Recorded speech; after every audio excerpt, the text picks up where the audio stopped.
Hello viewers, welcome back to my channel Vedanta গুরু। কেমন আছো তোমরা? যারা এই বছর ত্রিপুরা বোর্ডের আন্ডারে উচ্চ মাধ্যমিক দিয়েছিলে, তোমাদের মার্কস ক্যালকুলেশন নিয়ে সবার একটা সমস্যা হচ্ছে, তাই অনেকে আমাকে মেসেজ করেছো। তো আজকের ভিডিওতে আমি তোমাদের মার্কস কিভাবে ক্যালকুলেশন করা হবে, আর্টসের সাবজেক্ট বলো আর সায়েন্সের সাবজেক্ট বলো, সবারটাই দেখিয়ে দিচ্ছি।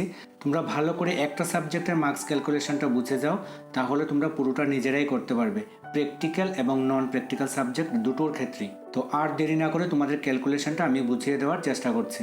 তোমরা স্ক্রিনে দেখতে পাচ্ছ, প্রথমে যেটা লেখা আছে সেটা হলো হাইয়েস্ট মার্ক ইন মাধ্যমিক। দ্যাট ইজ, তোমরা যে মাধ্যমিক পরীক্ষা দিয়েছিলে সেখানে 5টি সাবজেক্টের মধ্যে কোন সাবজেক্টে তোমরা সবচেয়ে বেশি পেয়েছো।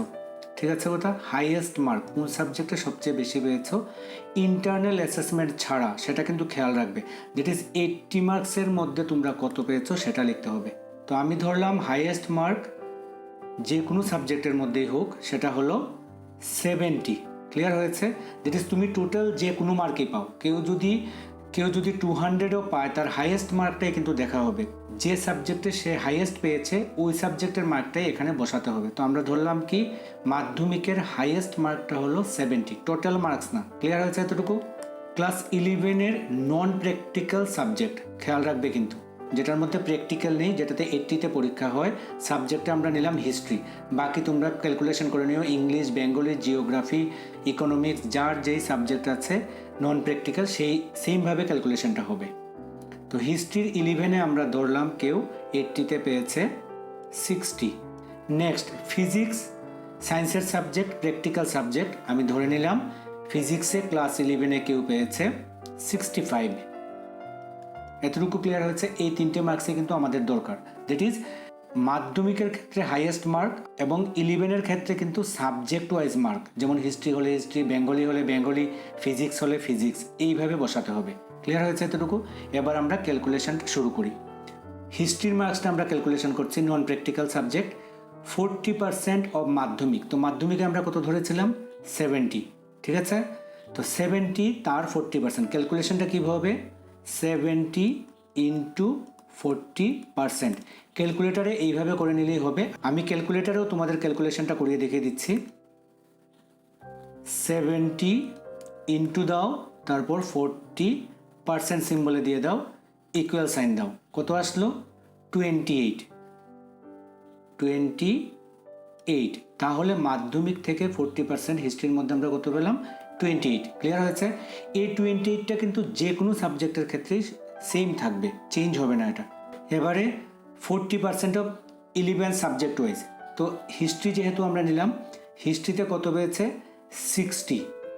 তো 60রও কী হবে? 40%। 60 ইন্টু তার 40%।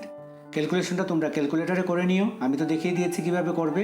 করলে কত আসবে? 6 4 যা 24 গেল। 40% মাধ্যমিক থেকে, 40% ক্লাস 11 থেকে। এবার ইন্টারনাল অ্যাসেসমেন্ট, যেহেতু নন প্র্যাকটিক্যাল সাবজেক্ট, তাহলে ইন্টারনাল অ্যাসেসমেন্ট কত মার্কসের হয়েছে? 20 মার্কসের হয়েছে। 20তে সে কত পেয়েছে বা তুমি কত পেয়েছো? ধরলাম তুমি 20তে পেয়েছো 18। ঠিক আছে এতটুকু? এই গেল ইন্টারনাল অ্যাসেসমেন্টের মার্ক। তাহলে ক্লাস 12-এ হিস্ট্রিতে থিওরি পোর্শনের মার্কসটা কী হবে, এটাই আমরা এখন ক্যালকুলেশন করব। কিভাবে করব? 18 পেয়েছো কিসের মধ্যে? 20-র মধ্যে। ঠিক আছে? তারপর সোজা মাল্টিপ্লাই করে দেবে 16 দিয়ে। এখান থেকে যেই মার্কসটা আসবে সেটাই হবে ক্লাস 12-এর থিওরি পোর্শনের মার্ক। তাহলে আমরা ক্যালকুলেটারে দেখে নিই কত আসে মার্কটা। 18 into 16 divided by 20 is equal to 14.4। 14.4 এই আসলো আমাদের থিওরি পোর্শনের মার্কস হিস্ট্রির। এই যে 4টা মার্ক এসেছে, এগুলোকে প্লাস করে দিলেই আমাদের টোটাল মার্ক চলে আসবে হিস্ট্রি সাবজেক্টের। তাহলে আমরা প্লাস করে নেই, 28 প্লাস 24 প্লাস 18 প্লাস 14.4 কত আসলো? 84.4। তো অ্যাপ্রক্স যদি ওনারা করে রাউন্ড অফ করবেন, রাউন্ড অফ করলে আমরা ধরে নিলাম 85। আমি আশা করি তোমরা ক্যালকুলেশনটা হিস্ট্রির বুঝেছো। সেমভাবে বেঙ্গলির হবে, সেমভাবে জিওগ্রাফি, ইকোনমিক্স মানে নন প্র্যাকটিক্যাল সাবজেক্টের সেম ক্যালকুলেশন হবে। এবার আসছি আমরা ফিজিক্স, দ্যাট ইজ প্র্যাকটিক্যাল সাবজেক্টের ক্ষেত্রে ক্যালকুলেশনটা কী করে হবে। প্র্যাকটিক্যাল সাবজেক্টের ক্ষেত্রেও তো মাধ্যমিকের ক্ষেত্রে হাইয়েস্ট মার্ক কত? 70, ঠিক আছে। তো তার 40%, এই 70টা কিন্তু পেয়েছে 80-র মধ্যে। তো এই ক্যালকুলেশনটা কি করে আসবে 40%-এর? তোমরা ডাইরেক্ট ক্যালকুলেশনটা করে নিও, এত ম্যাথমেটিক্স বোঝার দরকার নেই। কিভাবে করবে?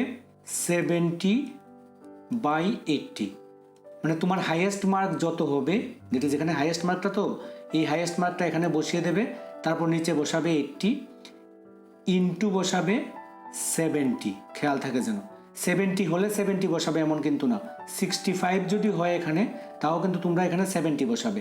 ক্লিয়ার হয়েছে? তাহলে এটাকে আমরা ক্যালকুলেশন করে নিই, কত আসবে? 70 into 70 divided by 80 is equal to আসলো কত? 61.25 ইজিক্যাল টু আসলো 61.25। ক্লিয়ার? এই 61.25-এর আমাদের কি করতে হবে? 40% বের করতে হবে। সেটাও করে নিই আমরা ক্যালকুলেটারে। তো 61.25 তো আছেই আমাদের ক্যালকুলেটারে। এবার ইন্টু 40% ইজিক্যাল টু 24.5। তাহলে মাধ্যমিকের গড়ে কি আসলো ফিজিক্সের ক্ষেত্রে? 24.5। এবারে আসছি আমরা 11-এর মার্কস। তো 11-এর ফিজিক্সে আমরা কত পেয়েছি? 65। এটা কিন্তু 70-এর মধ্যেই পরীক্ষা হয়েছিল, ঠিক আছে।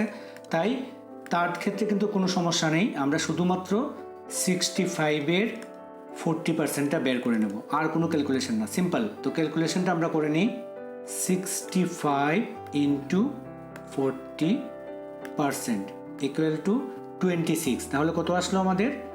11 থেকে আসলো 26। এবার ইন্টারনাল অ্যাসেসমেন্ট। প্র্যাকটিক্যাল সাবজেক্টের ক্ষেত্রে তো ইন্টারনাল অ্যাসেসমেন্ট হবে না, সেটা হবে প্র্যাকটিক্যালের মার্ক। আর সে প্র্যাকটিক্যালটা হয়েছে আমাদের কতর মধ্যে? 30-র মধ্যে। তো এই 30-র মধ্যে আমি ধরলাম কেউ 25 পেয়েছে। এবার থিওরি পোর্শনে ফিজিক্সের মার্কসটা 12-এর কত হবে, এটার ক্যালকুলেশনটা আমাদের করতে হবে। কিভাবে করব? 25 ডিভাইডেড বাই 30, দ্যাট ইজ 30-র মধ্যে সে 25 পেয়েছে, ইন্টু করে দেব 14 দিয়ে। ম্যাথমেটিক্স বোঝার দরকার নেই, শুধুমাত্র এটা করে দিলেই হবে, ঠিক আছে কথা? 25/30 into 14, 25 into 14 divided by 30 is equal to আসলো কত? 11.66, দ্যাট ইজ 11.66 আমরা লিখে নিলাম।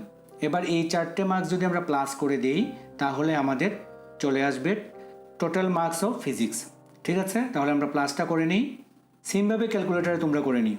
24.5 plus 26 plus 25 plus 11.66 is equal to আসলো 87.16, 87.16 রাউন্ড অফ করে দিলে 88।